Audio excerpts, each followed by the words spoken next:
some things will not happen today. You'll do the work today and see the results in 5 years. And it's a big lesson that I took from James Mwangi that I really, really appreciate him for that.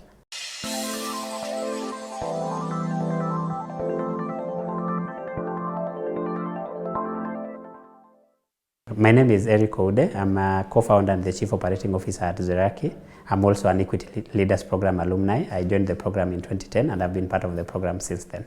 So at Zeraki, we operate at the nexus of technology and education, and we develop technology solutions that support teaching and learning in schools. We have been operational from January of 2015. So Zeraki Analytics is basically a school management system that allows for education stakeholders to have access to real-time information. So for example, a teacher then knows that if I wanted to provide interventions for a student, I know specifically where that intervention needs to go. But because it is also easy to use, it also allows the schools to reduce the amount of time they're spending on administrative tasks so that they have more time managing, doing actually what teachers are supposed to do, which is supporting students in their learning. I was born and raised up in Homa Bay County, and the first time I used a computer was at Equity. That was 2010, after Form 4. I decided I wanted to pursue computer science, but even when I was applying for courses anyway, it's the course that I had chosen because I was a bit intrigued about computers, but really what grew my interest in computing was that experience at Equity and just wanting to understand. So when I joined JQuat, I pursued computer science.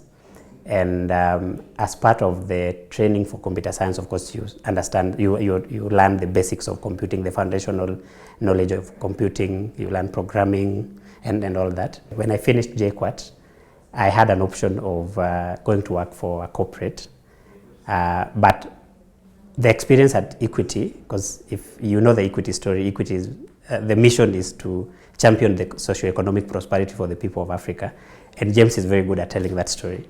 So it's a story that catches on. So when you finish campus, you're thinking, I also need to make a difference.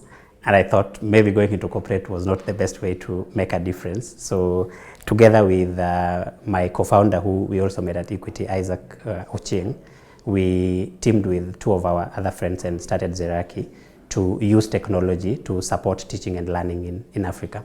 At Zeraki, we support schools, and we support schools across the country. So we have schools in 43 of the 47 counties. But my experience at Equity, what I would say is what I can attribute to that experience, it really exposed me to a corporate environment at a very young age, because when you join Equity, you are expected to behave like the full-time staff. So you are 18, you're expected to dress in a suit, and you sit behind the counter and serve customers. And when the customers come, they don't know that you are 18.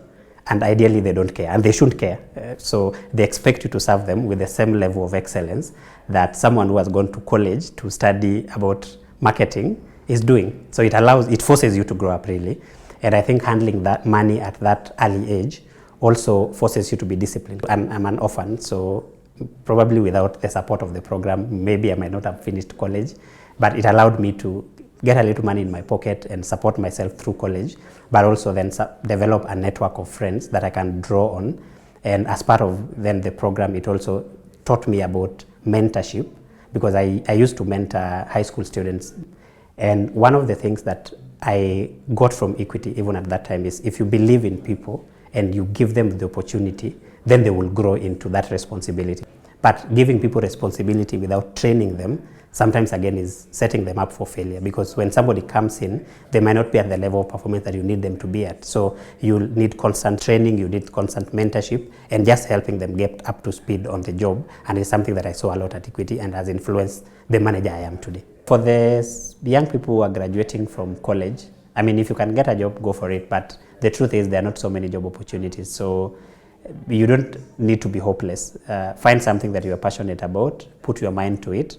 The point is you have to be resilient. So one of the most important lessons that I learned from James Mwangi is about delayed gratification, and just the understanding that there are things that take time. And it's one of those things that when you work in a startup, you really see it in action, because you start a business and you have very rosy plans. I think when we started Zeraki, we were going to be millionaires in 3 years. Okay, we are still waiting for the millions. But just having the understanding that sometimes you have to put in the work and wait to see the results has really allowed me and allowed us to be able to grow to the point where we are.